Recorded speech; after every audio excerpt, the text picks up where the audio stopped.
Ndërkohë që ne këtu sigurisht nga avokati pati disa ngacmime për mënyrën se si ka punuar prokuroria dhe SPAK, por javës që shkoi, prokuroria e posaçme kreu një aksion i cili goditi një nga laboratorët e drogës. Kur themi një nga laboratorët e drogës, është le të themi i treti në Shqipëri i cili është kapur. Kemi pasur Xibrakën i cili ka qenë pothuajse i sofistikuar, ashtu si edhe le të themi laboratori i drogës i cili u godit në qerek të fushkrujës, ndërkohë që regjia bën gati pamjet pasmeje për laboratorin e drogës dhe për pamjet e policisë të cilat u ofruan gjatë këtij operacioni.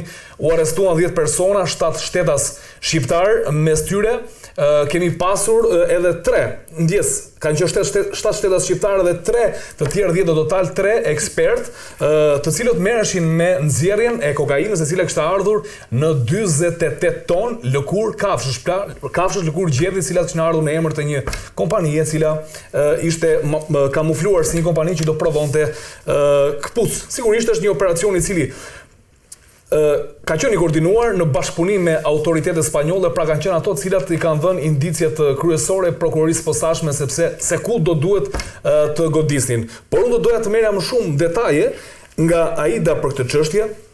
Aida ti e ke ndjekur këtë çështje, sigurisht është një aksion i cili do lavdëruar, goditet një laborator që le të themi duket se Shqipëria po përfshihet në këto teknikat moderne të përpunimit të kokainës dhe qoftë për përdorim të brendshëm dhe për na futin në një rrugë tjetër, se ishim mësuar që të na vinin me kontenjer me banane, frutash ekzotike, por për herë të parë në vendin ton, të paktën e vërtetuar edhe nga hetimet, na vjen kokainë në formë të lëngshme, në lëkurë gjedhësh dhe një lloj si në kohën e Xibrakës, na vjen ekspert nga Kolumbia dhe nga Venezuela për ta përpunuar në vendin ton dhe për ta bërë gati pastaj për ta nxjerrë në treg, për të shitur si brenda territorit shqiptar, apo ndoshta pse jo edhe në territorin e më gjerë, në territorin e Bashkimit Evropian. Nuk dijej se deri ku do ta shtrinin aktivitetin e tyre grupi që kishte vendosur të sillte në Shqipëri këtë lloj lëndë narkotike.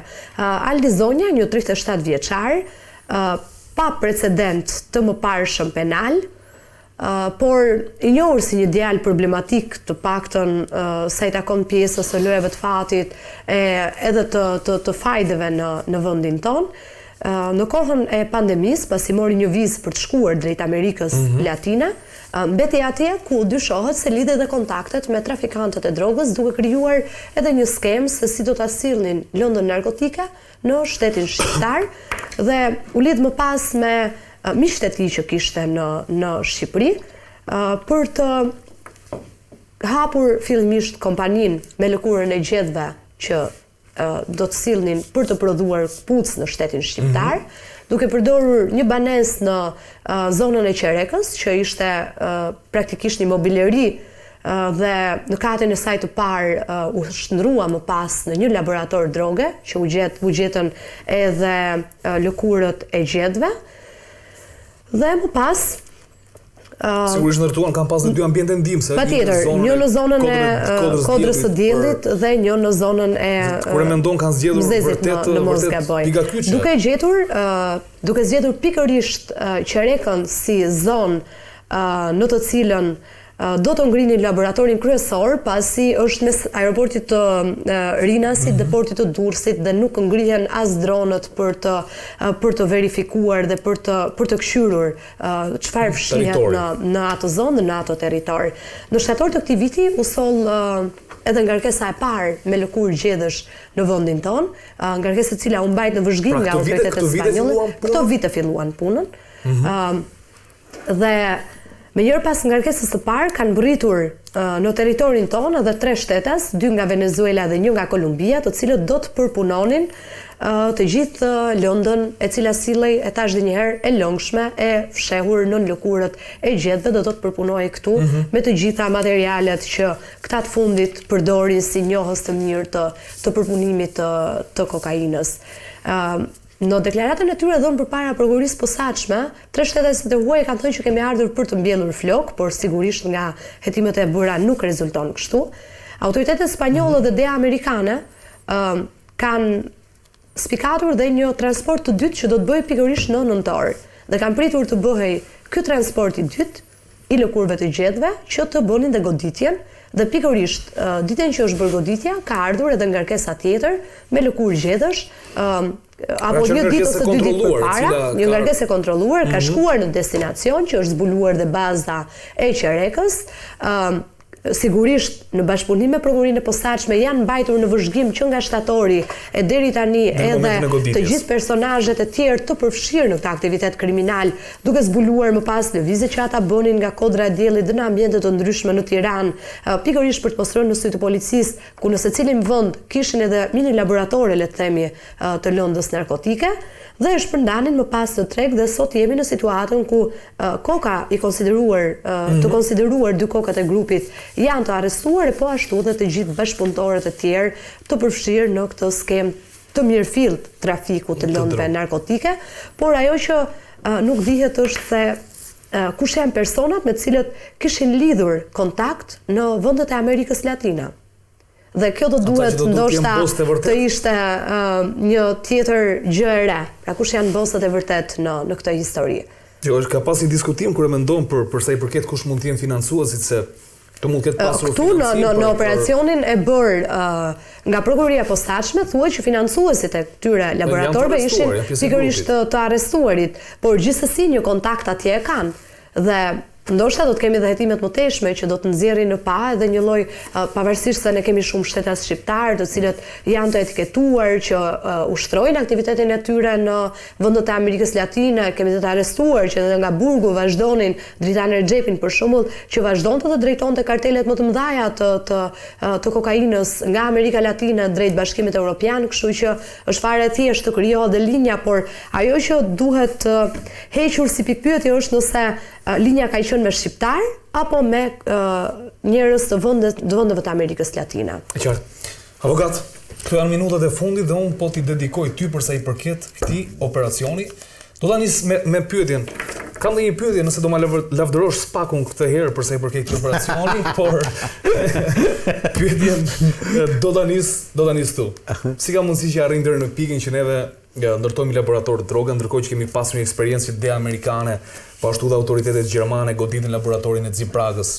Ky guxim përsëri që vjen dhe shfaqet në territorin shqiptar, sepse ka të bëjë me emrat, them unë.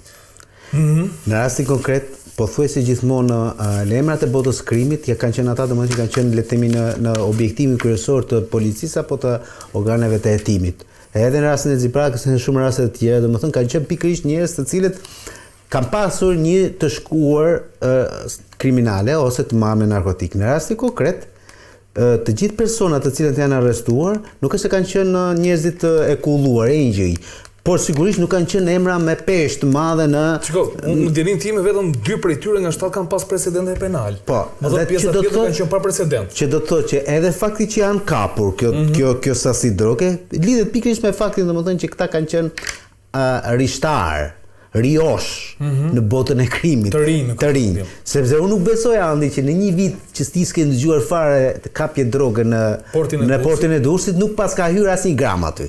Kjo pastaj është. Nuk ndodh thua. Është e pamundur për. Shiko, ne jemi kthyer se kemi diskutuar, jemi kthyer në vend konsumator edhe do na duhet diku ta kemi. Okej. Më quaj si duash, unë nuk e besoj këtë prall. Jam çik më i rritur për ta besuar, se po duhesh ti të besoj po. Kjo. Pra do diçka tjetër. Dhe fakti që është kapur është qëndron pikërisht te kjo e para një, domethënë që po flasim për ca njerëz të cilët kokat e mëdhaja nuk i prishnin punë, sepse po të ishte për X i cili ka pasur një të ardhur dhe të shkuar dhe ai dinte edhe këtë korruptonte, të sigurisht që nuk do. E dyta, gjithë operacioni është bërë nga Eurojust. Nga fillimi në fund. Dhe Eurojust ka mbledhur aty kokat e Belgjikës, Spanjës, Hollandës, Zvicrës, Francës, Estonisë, Letonisë, Venezuelës, Ekuadorit dhe Brazilit. Okej? Shumë janë. Të janë bërë gjithë bashkë këta. Dhe tani nëse midis gjithë këtyre ti më thua mua që trëndafili është spaku, edhe këtë edhe këtë po plas ta bëj këtë pyetje. Domethënë në gjithë të që the, do lavdërosh spakun të herë që ka bërë një operacion, nuk njoftoi fare policinë, e bëri komplet me ngarkesë të kontrolluar. E bëri Eurojust dhe një po të them. Po ç'bëri spakun këtë mes? koordinoj.